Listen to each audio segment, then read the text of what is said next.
بسم اللہ الرحمن الرحیم، میں ہوں خالد منہاس اور آپ دیکھ رہے ہیں میرا یوٹیوب چینل۔ 2-3 خبریں ہیں جس پہ تبصرہ کریں گے اور پھر آپ سے اجازت چاہیں گے۔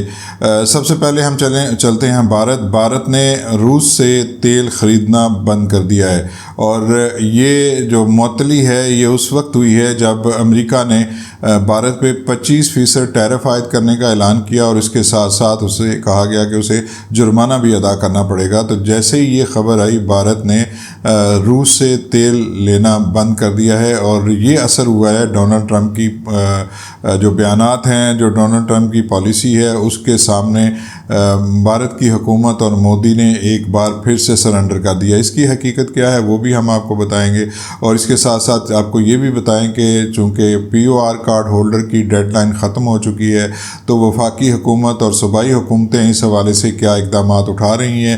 اس کی تفصیل بھی ہم آپ کو بتائیں گے۔ اور اس کے ساتھ ساتھ ہم آپ کو یہ بھی بتاتے چلیں کہ پاکستان آرمی میں چین کا تیار کردہ ایک اٹیکنگ ہیلی کاپٹر Z-10ME جو ہے اسے شامل کر لیا گیا ہے۔ اس کی تفصیل کیا ہے وہ بھی آپ کے گوش گزار کریں گے۔ سب سے پہلے چلتے ہیں Z-10ME جو پاکستان نے نیا ہیلی کاپٹر خریدا ہے، اس کی آج فیلڈ مارشل عاصم منیر نے اس کی جو ہے وہ صلاحیت کا مظاہرہ ملتان گیریزن میں کیا ہے، جس میں انہوں نے اس جو ہیلی کاپٹر کی مشقوں کو دیکھا ہے۔ اس کے ساتھ ساتھ انہیں اس ہیلی کاپٹر کی جو صلاحیت ہے اس کے بارے میں بتایا گیا ہے۔ یہ بتایا جا رہا ہے کہ یہ ہیلی کاپٹر انتہائی جدید ترین ریڈار اور ایویونکس پر مشتمل ہے، اور اس میں مہلک ترین جو میزائل ہیں وہ لگانے کی صلاحیت بھی موجود ہے۔ یہ میزائل فضا سے زمین پر مار کر سکتے ہیں، اور فضا سے فضا میں مار کرنے والے بھی میزائل اس پہ فٹ کیے جا سکتے ہیں۔ تو پاکستان کے آرمی کے اندر اس ہیلی کاپٹر کے آنے سے ایک پاکستان آرمی کی صلاحیت میں اضافہ ہوگا، اور اس کی اٹیکنگ صلاحیت جو ہے اس میں خاصا جو ہے وہ بہتری دیکھنے میں آئے گی۔ آپ جانتے ہیں کہ پاکستان سب سے زیادہ جو خریداری ہے اسلحے کی اور اس قسم کے جو ہتھیار ہیں وہ چین سے کرتا ہے، اور بہت سے لوگ یہ باتیں بھی کر رہے ہیں کہ ایک طرف امریکہ کے ساتھ پاکستان کے تعلقات بڑھ رہے ہیں اور دوسری طرف چین سے، اور بھارت کی مثال دی جا رہی ہے کہ جس طرح بھارت روس سے ہتھیار خرید رہا ہے تو اس کا اثر نیگیٹو اثر اس کا امریکہ کے ساتھ پڑ رہا ہے تعلقات پہ، تو پاکستان کے ساتھ بھی ایسا ہو سکتا ہے۔ لیکن پاکستان جو ہے وہ بہت ڈیلیکیٹ بیلنس جو ہے وہ چین اور امریکہ کے ساتھ رکھ رہا ہے۔ چین تو ہمارا نیکسٹ ڈور جو ہے نیبر ہے، تو اس سے تو ہم کسی بھی طریقے سے جو ہے وہ نہیں بگاڑ سکتے، اور ہماری ایک دوستی یہ کہا جاتا ہے کہ ہمالیہ سے بلند اور سمندر سے گہری ہے۔ تو اس میں ہم ظاہر ہے چین کی قیمت پہ امریکہ کے ساتھ تعلقات قائم نہیں کیے جا سکتے، اور چین نے ہر موقع پہ پاکستان کی جس طرح مدد کی ہے، تو ایسے میں چین سے ہم کنارہ کشی نہیں اختیار کر سکتے، اور نہ ہی چین سے ہم خریداری بند کر سکتے ہیں۔ تو چین کی جانب سے یہ ہیلی کاپٹر جو ہے وہ پاکستان کی جو ڈیفنس کی صلاحیت ہے اس کو بڑھانے میں خاصا مددگار ثابت ہوگا، اور اس پہ امریکہ کو بھی اعتراض نہیں ہونا چاہیے۔ امریکہ کے ہیلی کاپٹرز موجود ہیں، ظاہر ہے اس کی قیمت بھی بہت زیادہ ہوگی، اور پاکستان کے لیے وہ سوٹیبل بھی نہیں ہوں گے، اور شاید پاکستان پہ جس طرح پہلے پابندیاں عائد کی گئی تھی ملٹری گریڈ سامان خریدنے پہ، اس پہ بھی کوئی پابندی ہو، تو ایسے میں پاکستان کے پاس جو چوائس ہے اس چوائس کو پاکستان نے بہتر انداز میں جو ہے وہ ایکسرسائز کیا ہے۔ یہ نہیں بتایا گیا کہ کتنے ہیلی کاپٹر پاکستان کو دیے گئے ہیں، لیکن یہ ضرور بتایا گیا ہے کہ یہ جدید ترین ہیلی کاپٹر جو شاید امریکی ہیلی کاپٹر سے بھی زیادہ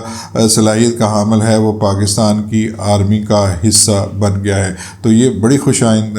بات ہے کہ پاکستان اپنے ہارڈ ویئرز کی طرف خاص طور پہ توجہ دے رہا ہے، اور مستقبل کی کسی بھی جنگ کے لیے وہ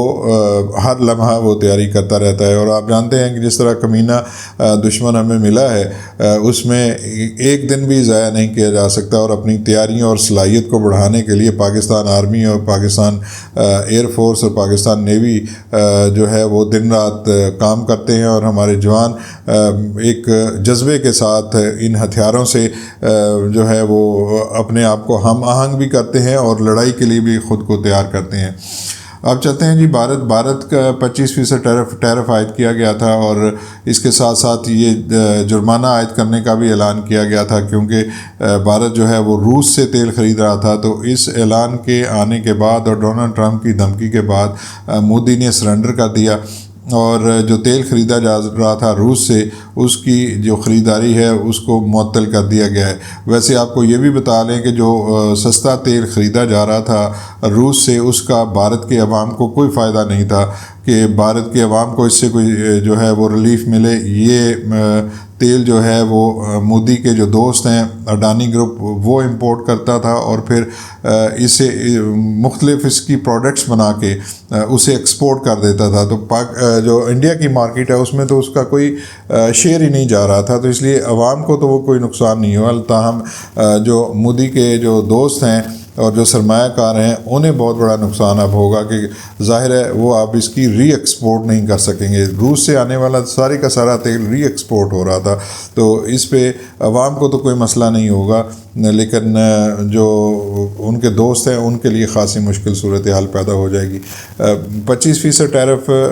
بھارت پہ عائد کیا گیا ہے، لیکن اس کے ساتھ ساتھ دونوں ممالک کے درمیان مذاکرات کے دور بھی چل رہے ہیں، اور 7 اگست کے بعد اگر مذاکرات کامیاب نہیں ہوتے تو 7 اگست کے بعد بھارت پہ 25% ٹیرف عائد ہو جائے گا۔ آپ جانتے ہیں پاکستان پہ 29% ٹیرف عائد کرنے کا اعلان کیا گیا تھا، لیکن پاکستان نے کامیاب مذاکرات کے بعد اب پاکستان پہ 19% ٹیرف عائد کرنے کا اعلان کیا گیا ہے۔ بنگلہ دیش پہ 20% ہے۔ تو اس ٹیکس کے میں آنے کے بعد، اس ٹیرف کے آنے کے بعد پاکستان کے جو برآمد کنندگان ہیں وہ ایک بہتر پوزیشن میں آ جائیں گے۔ افغانستان پہ 15% ٹیکس عائد کیا گیا ہے، لیکن افغانستان سے تو چونکہ بہت کم چیزیں ایکسپورٹ ہوتی ہیں امریکہ کے اندر، تو اس لیے اسے تو اس سے کوئی خاص فرق نہیں پڑے گا۔ تو پاکستان جو ہے، اور خاص طور پہ جو ٹیکسٹائل سیکٹر ہے وہ اس سے خاصا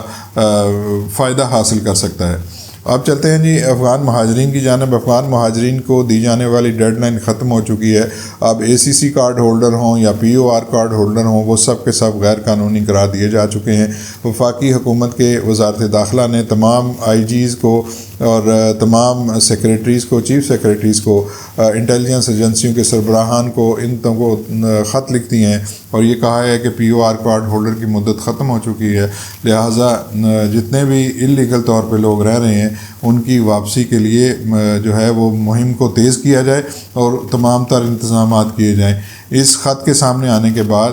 تمام صوبائی حکومتیں اپنی اپنی سطح پہ افغان مہاجرین کو پاکستان سے اور اپنے علاقوں سے نکالنے کے لیے انتظامات مکمل کرنے پہ لگ گئی ہیں۔ خیبر پختونخوا کی حکومت نے بھی ایک نوٹیفیکیشن جاری کیا ہے، جس میں یہ کہا گیا ہے کہ چونکہ ان کا قیام اب غیر قانونی ہو چکا ہے، لہٰذا وہ تورخم بارڈر تک ان کے لیے سہولت فراہم کی جا رہی ہے، ان کے لیے کیمپس قائم کیے جا رہے ہیں۔ اسی طرح بلوچستان کی حکومت ہے، اس نے بھی ایک اشتہار جاری کیا ہے کہ تمام کے تمام غیر قانونی طور پہ رہنے والے جن کے پاس ویزا نہیں ہے پاکستان کا، ان کے علاوہ تمام افغان جو ہیں وہ اب افغانستان واپس جائیں گے، اور اس کے لیے تمام تر انتظامات مکمل کر لیے گئے ہیں۔ پنجاب اور سندھ کی جانب سے کوئی اس قسم کا کوئی نوٹیفیکیشن ابھی جاری نہیں ہوا، تو وہ بھی 1-2 دن میں جاری ہو جائے گا، یا ہو چکا ہوگا تو شاید اس کی کاپی ابھی میڈیا کو نہیں دی گئی، لیکن تمام تر سطحوں پہ اب ایک قومی یکجہتی کے تحت یہ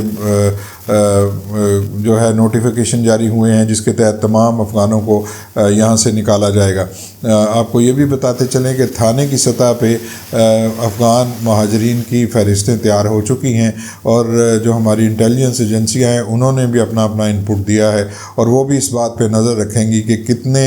افغان مہاجرین کس تھانے سے نکلتے ہیں، اور ان کو پہنچانے کا بندوبست، تورخم پہنچانے کا بندوبست حکومت یہ کہہ رہی ہے کہ وہ ابھی یہ تمام بندوبست ضرور کرے گی اور ان کو سہولت فراہم کرے گی۔ لہٰذا افغان مہاجرین اس سہولت سے فائدہ اٹھائیں اور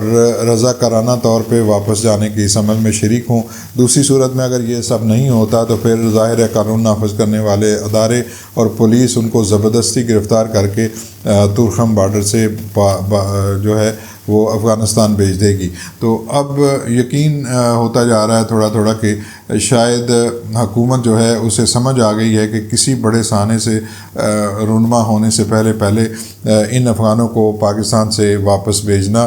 پاکستان کی قومی سلامتی کے لیے کتنا ضروری ہے۔ یہ بات بہت دیر سے سمجھ آئی ہے لیکن آہستہ آہستہ سمجھ آنا شروع ہو گئی ہے۔ اور یہ تھی جناب تازہ ترین، ملیں گے نئے ولاگ میں، اس وقت تک کے لیے مجھے اجازت دیجیے، اپنا بہت سا خیال رکھیے، اللہ حافظ۔